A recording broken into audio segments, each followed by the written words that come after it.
I think generally what makes a good endocrinologist is I think it requires a pretty broad thinking about all areas of the body because the endocrine system impacts a lot of areas of the body. I also think, especially when it comes to diabetes, it requires a careful consideration of patients' lives outside of the hospital and how diabetes fits into their lives so you can help decide on treatments that are right for them. Hi, I'm DeLacy. I'm a pediatric endocrinologist at Lurie Children's.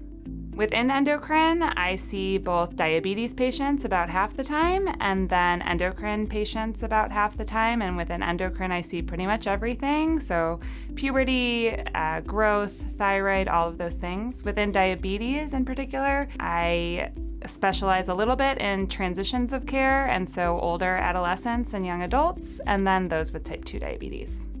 One of the big parts about it is it's a big team effort. And so I work super closely with my diabetes educator, nurse colleagues who are amazing, as well as dietitians, social workers, psychologists. And so it's a huge team effort to take care of people with diabetes. Part of what I'm really passionate about is helping adolescents and young adults learn more about their own condition and get empowered to take over their own care, which involves a lot of re-education of them as they get older and as they separate from their families so that they feel like they have power within the healthcare environment and even outside of that to advocate for themselves. Within the division of endocrinology, we do lots of different things, even though it's a pediatric subspecialty. There's many subspecialties within that. And so all of us do slightly different things. We all have a broad knowledge of endocrinology and we all have our own areas of expertise within that. And so we can all call on each other to help each other out with patient care.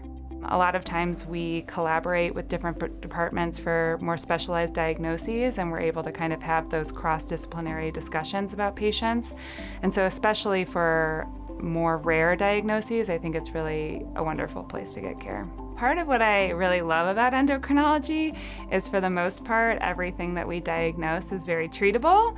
And for the most part, the treatments that we provide are hormones. And so they're things that our bodies produce anyways. And so most of them don't have a lot of side effects related to them. And we can kind of get them back to how their body would be functioning typically.